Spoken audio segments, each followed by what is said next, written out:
Welcome back to another episode of the Even Your Dynasty Show. Giants lost a tough one yesterday, 6-4, dropping their fifth out of the last six opening days. So nothing new there, unfortunately, but they're going to get another shot at the Padres today. Got Kyle Harrison on the mound, another exciting left-hander that was my pick to win the NL Rookie of the Year this year. So hopefully, get to see a really good one out of him today as they go into game two and take on Joe Musgrove. But going back to the game yesterday, as I said, they lost 6-4. Webb pitched pretty well, 6 innings, 2 earned runs. Had kind of a rough, tough luck inning where a lot of soft contact was made, and they picked up a couple runs. Giants fought back to take the lead 3-2 in the top of the seventh, and then the bullpen, and by the bullpen I mean Luke Jackson and Ryan Walker, promptly coughed up that lead and gave up 4 runs. And Michael Conforto chipped in a late home run to make it 6-4, and they took the loss from there. Some reactions to the game. There was some good things in the game, some bad. Now, keep in mind, I'm not going to do this after every game. I'm part of this today is we're just going to talk about what we saw yesterday, but also they made a couple moves today due to injury, as well as Mike Yastrzemski going on paternity leave. So some of the good from the game yesterday. Logan Webb had a nice outing overall. Eric Miller came in, pitched a 1-2-3 eighth inning, looked really solid. I've been really high on him. You guys have heard his name probably a lot from me in different episodes. So it was nice to see him go out there. They had a cool moment with his mom and dad. Kruk and Kuip had one of their typical funny moments with that. So good for Eric Miller. Got his first career strikeout, made his major league debut. So that was awesome. Couple other takeaways from the game. Michael Conforto obviously had a really awesome game, 3 for 4, double home run. Jung-Hoo Lee had a nice game, 1 for 3, and a sac fly in there. So he chipped in an RBI. Nick Ahmed had a really good game, 2 for 3 with a double. At least a really good game at the plate. Made some nice plays defensively between him and Chapman. They did have one kind of rough play where, a lot of people are going to I've seen actually a lot of people put the blame on Nick Ahmed for the throw, the error that was charged to Patrick Bailey. And I think any catcher worth their salt is going to take the blame on that one. I'm sorry. A ball that starts left of the bag is tailing back because he is right-handed. It's going to tail back towards the bag, but he short hops it so horribly.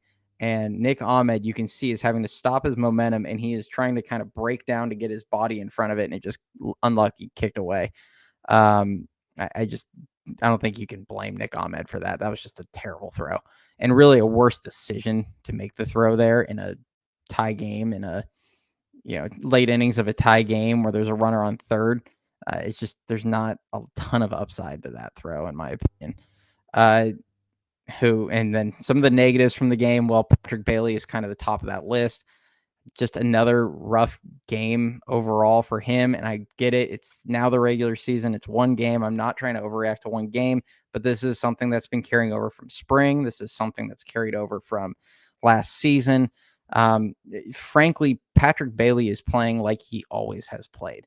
And when I say that, and I'll probably put a video out in the next couple weeks if he continues to struggle, but Patrick Bailey has made a ton of errors and has a ton of pass balls in his minor league career, in his major league career.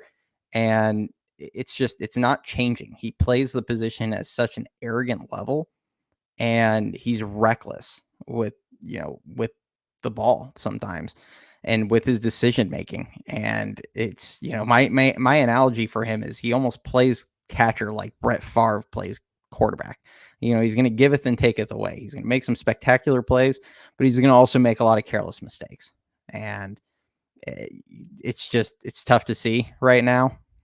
You're talking about a guy that's made in between the minors and the majors. If you go look at his yearly numbers, he's made 9 errors, and then 18 errors last season. And he has 12 pass balls, and then 14 pass balls last season. That's going from 21, 22, 23.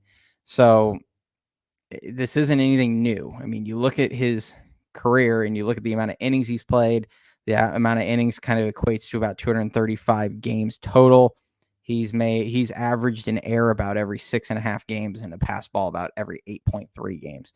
And I get it. He's 100th percentile in framing. He does all these things well. That is just very concerning. So he really needs to clean some stuff up. It's hard because I don't know how you tell a guy with his arm talent and his ability, to dial it back and rein it in a little bit. But he's got to figure out how to be a little more steady back there, I guess is the best way to put it. So, and I don't know if the hand injury is still bugging him. I mean, frankly, if the hand injury is bugging him, he needs to go on the 15-day IL. You still have Bart here. You can just play Bart and Murphy for 15 days and then bring him back, and hopefully his hand gets right, because if the hand is affecting his throwing, he's not doing anybody any good playing. But that's just my opinion. I'm going to move on past Paley. You guys know of the concerns I have for him. Some of the other rough stuff from the game: Mike Yastrzemski took an 0 for 4 with 3 strikeouts. He just had a rough day overall, which, he had a lot of history and of success against Darvish, so kind of a tough day for him. Soler had a rough day, 0 for 3 with a strikeout, had a walk. Those were kind of the main 2 guys in the lineup that really struggled, or main 3 guys, I should say. But some other stuff from the game that I didn't really like was the fact that they had Jorge Soler hitting second. And I don't understand bringing in a guy that you want to be a run producer and then hitting him second in the lineup. Get him behind Lamont Wade Jr. or get him behind Tyro and Lamont Wade and Lee. I mean, figure out some kind of combination that you want to do, but he should be behind some guys that hopefully are going to get on base for him. And I mean, obviously he didn't have a good day yesterday, but they're hitting him a second again today. And it just makes no sense to me. And we're going to get to today's lineup as well, but that was just some of the stuff that I saw. But now on to kind of the updates. Kai-Wei Tang got called up because Luke Jackson went on the 15-day IL with the lower back tightness, or lower back strain, I should say. That's why he only faced 3 hitters, gave up 2 hits and a walk, and then you could see him wave in saying, "Get me out of here," because his back was locking up. Luckily, it sounds like the MRI came back fine, where it's nothing major, but he is going to be out for a couple weeks at least.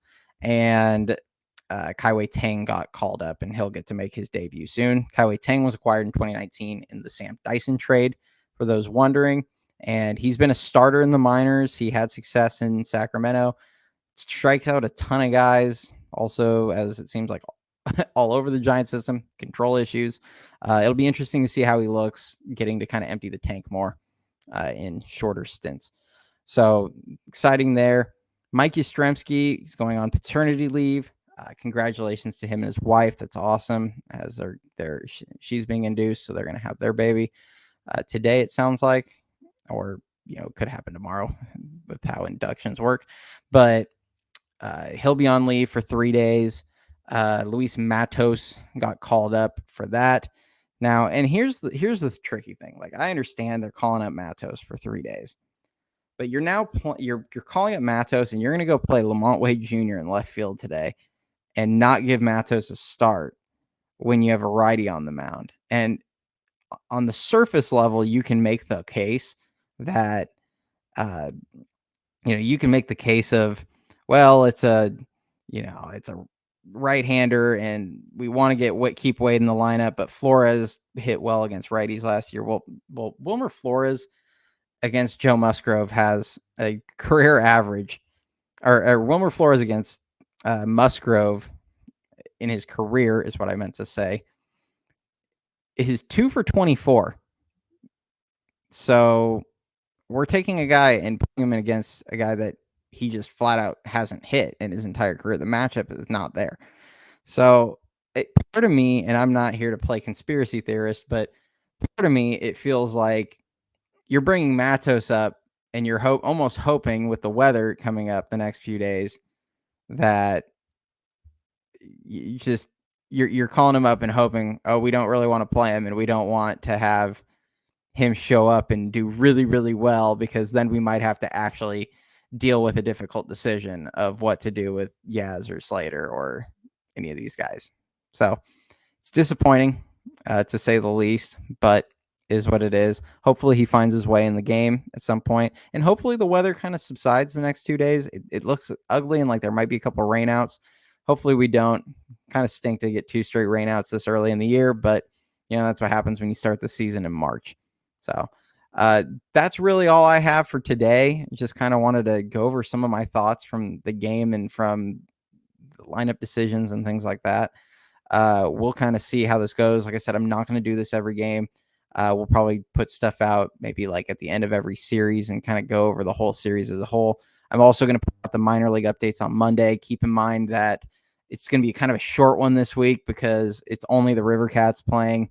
AAA starts today. AA, High A, and Single A start on next Friday.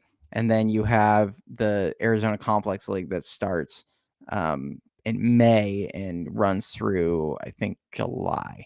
So we're going to we'll do the updates every Monday, but this week will be a really short one just because it's only one team. And I'm really kind of pushing through the top guys as kind of the goals to give everyone kind of an idea how the top prospects for the Giants are doing. And we'll talk about a few other guys in there. But as always, if you like the material, like the video, subscribe to the channel. Appreciate all the support from everyone. Hopefully we can take one today, game 2 behind Kyle Harrison. And we will catch you all next time. Bye.